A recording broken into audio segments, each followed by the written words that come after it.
What up everybody? I know you guys are just as excited as me about going to Texas 2K, but we have a whole bunch of work to do in front of us. And last time we flipped our headers, we modified our motor plates, we mounted our intercooler and our radiator with cool brackets, and we got the turbo in position to start building our hot side. Which leads us to today's video. We're gonna build our hot side, make sure that everything is going to be able to get from the headers into the turbo, and then from the turbo out of the car. We can't build the cold side yet because we're still waiting on our alternator and we need to position that before we build the cold side. So without further ado, let's get started. Oh yeah, I missed ya.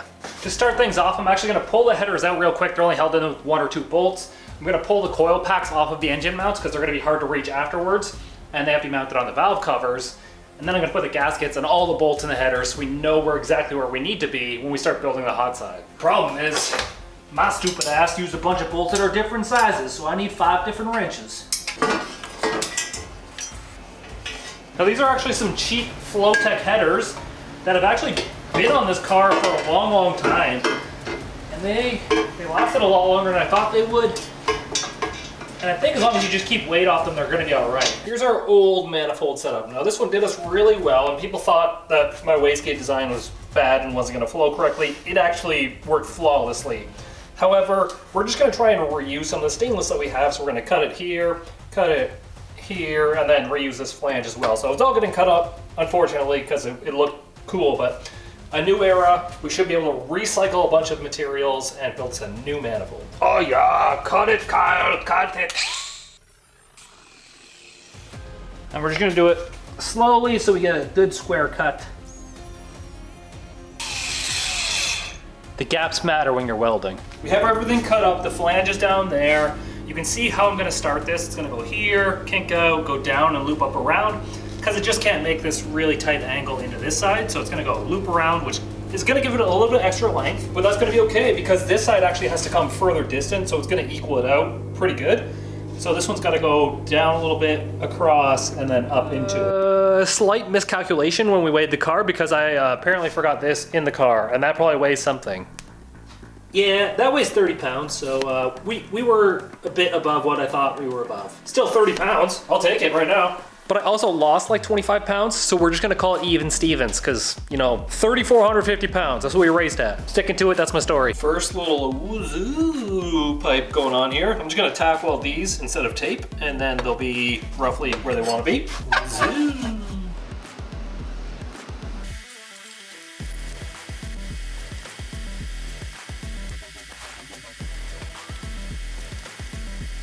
So I don't really have a way of doing things in this. I just kind of like have 2 buckets here. We got straight steel there, and then, you know, that one's gotta be gay steel. And then start like Lego piecing it together, and you know, just kind of make my way here and then down around and then back up and into here. And I'll just use like tape and bends. There's no real secret to it, but don't tell anybody how I do it. Let's get some welding done. You can see I got some tin foil here. I have a second argon bottle here, and what you're gonna wanna do is you're gonna back purge your pipe. So in order to avoid sugaring on the backside of your weld, you back purge the pipe by putting argon on the backside of the pipe as well. I do it for anything pre-turbo, because I don't want any of that like sugaring and stuff to break off and go in the turbo. I don't do it post-turbo because it's just a waste of argon. I've never had a weld break post-turbo anyways. So we're going to back purge the turbo side of this thing, which involves stuffing tin foil in it, stuffing an airline in it, and yeah, let's get to doing this. I'm actually going to do it a little bit different. I don't have any purge plugs, which I really would love some. I just haven't got around to buying some. I'll keep it from falling apart, and then inside the pipe, stuff that in there airtight.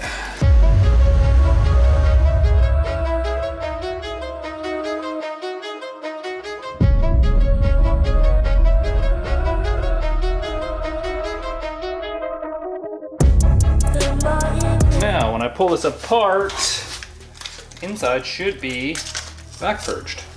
With any luck. I'm not a professional on it, so. I'm more of a casual welder. Oh yeah, that's full penetration too, buddy. Getting better, Kyle, getting better. You can see all the way in the back there, right above the 710. That's fully penetrated welded. And this side, see, that's fully penetrated welded too. Here it is back in the car, plus our little addition piece right there that goes up into the flange. The hard part right now is I have to tack weld that in place, because if I try and do it off the car, it's never gonna line up the way I want it to. So I have to try and tack weld it right where it is. And the irony is, it would be 100 times easier to do that on the lift, because I could just do it from the underside. But no, I gotta try and get in here now where I can't see, get some tack welds on it. Shit. This is never gonna work. I tack weld one side, the other side's gonna be harder though. Problem is, I've gotta get it in there and the filler. Wow, fuck you! You know what they say, second time is definitely the charm. Oh yeah, frickin' nailed it. Oh yeah, love it. Yeah! Victory! There you have it, side one complete. I would consider this the hard side, but we all know the second side's gonna be the hard side, even though it's supposed to be easier. That's why I did this side first. Kind of cool. I like this angle right there. Makes it look like really complex. It was really complex and unnecessary, Kyle. You're an idiot. I came from my kidneys and I'm trapping like I'm Whitney. Yo, bitch with me. Now, boy, she ain't missing. Hold up, who you dissing? I say, hold up, cock my glizzy, bang, bang.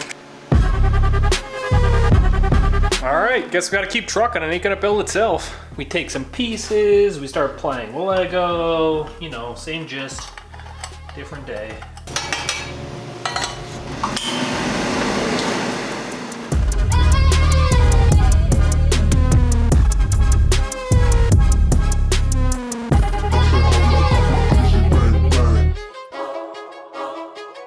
Pretty straightforward out of this header right here, just a bend down and then a bend across.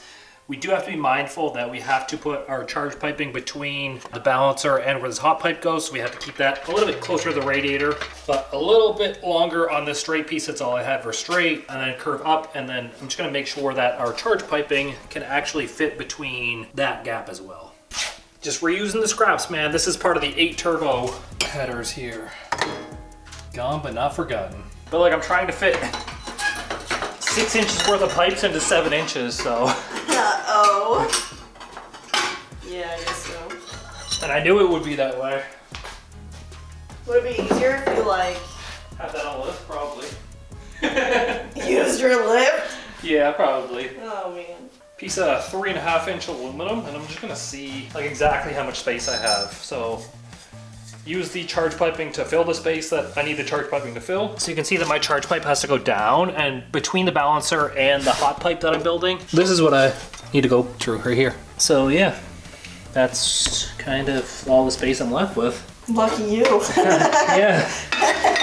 I mean, it's probably not ideal for like heat management, having the pipe that you want to keep cold next to the pipe that's going to be always hot. And side 2 is going to look something like that.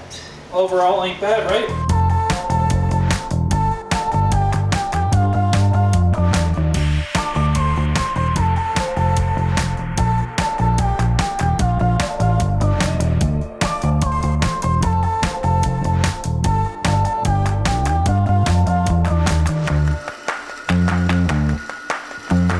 As you can see, this is how it's gonna go. This pipe is not perfectly like level this way. It's tilted down a little bit and it makes me kind of angry, but I don't want to put in the extra work for a little bit of extra, like, you know, aesthetic. So this is gonna look all right. The radiator is gonna go here. There's gonna be stuff all over this anyways. You're not gonna be able to tell that it's down a little bit. Pull that off, welded final 2 pieces, and then the hot side is good to go, except for the 2 wastegates, which I think one's gonna go there and one's gonna go probably out there somewhere. Dang, Lucky, look at that. Kyle, you're almost professional. But for real though, would anybody actually pay me to make them a turbo kit? Because I'm like mediocre at it. I got tape stuck to me. Now everybody's least favorite part. Boo! We gotta add wastegates. We got our 2 45mm Black Sheep Industries wastegates, my own company. The link is down below, Black Sheep Industries. And these things are awesome. These were generation 1 and I've abused the hell out of these things. I run them on C16, a lot of leaded fuel and stuff, and they work amazing. So if you guys need some wastegates, make sure to go see blacksheepindustries.ca. Code word Boosted Lifestyle is gonna get you 10% off. Come be part of the crew, man. And I think the plan, if we can see in there, because I put the radiator back in, is to mount these things down in the bottom, somewhere together. And I kind of want them together in a sense just so the lines can be close together. I don't want lines everywhere in the engine bay. And honestly, I can probably pull the hot side off and just do this on the bench because I know roughly where everything goes. So I think that's the plan. I'm also trying to make this, you know, serviceable in the fact that I want to be able to pull this apart with pretty ease or swap turbos out pretty easily. So having the turbo up high is actually going to be a help for me. Yeah, that's one way to do it.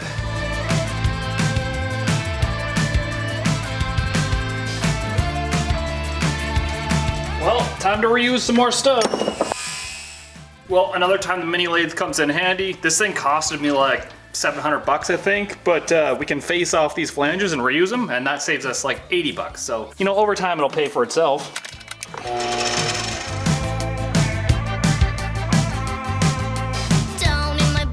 Now you can see we have a hole right here, and now when positioning your wastegate, you want to make sure that you're scavenging the exhaust along like priority flow. So you don't want to put it on the inside of this pipe because the way that the flow is going, it's going to run on the outside of this corner. So you want it to go straight out, straight through the wastegate as priority. And drill a hole here.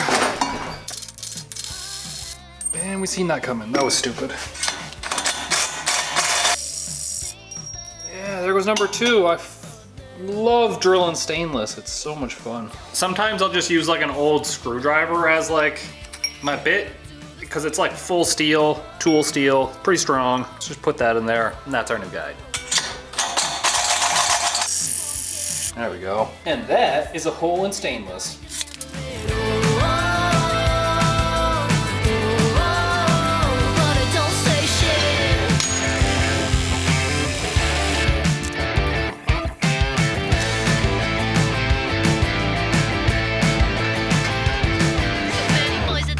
We've got one wastegate tack welded into place here. The only issue is it does hang kind of low. It's actually the lowest point of everything. So if we look from the front here, the intercooler sits there, the radiator sits a touch lower than that, and then the wastegate actually sits a touch lower than that. So basically I set myself up that if we hit something in the front, we're losing the intercooler, the radiator, and the hot side charge piping.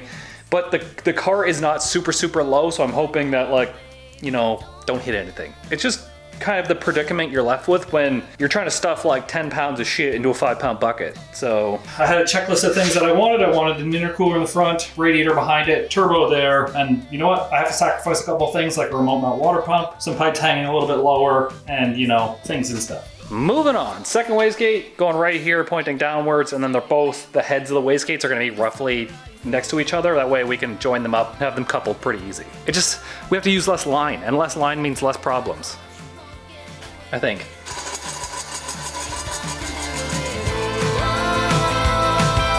All right, round 2, new hole saw, newer-ish hole saw.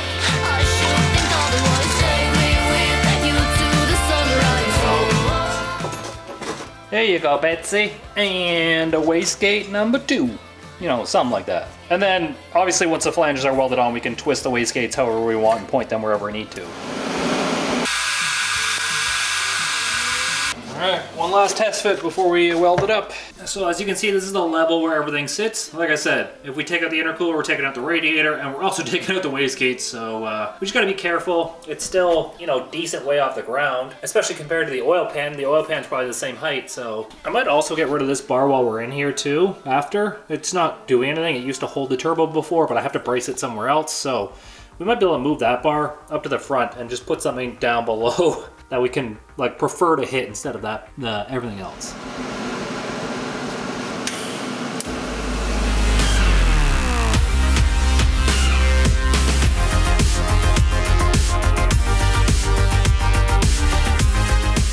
And there you have it. That's our beautiful hot side, all done. It clears everything, you know, maybe except the ground. Perfect. All right, one last install. It involves putting it on the floor.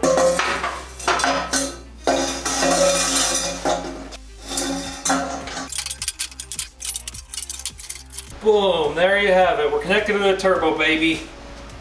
Exhaust on and wastegates on. Both our little contraptions done. Turbo's almost mounted. If we took that brace out right now, it would hold itself up from the manifolds. You don't want to do that. We're going to brace it somehow after. I just have to figure out how. We have a really tight opening down here for our charge piping between the balancer and the hot pipe. So that's gonna have to go out and around and, you know, through here. We'll figure that out tomorrow. But for now, let's win in our accomplishment. See you guys in the next one. Peace easy. Get that beat.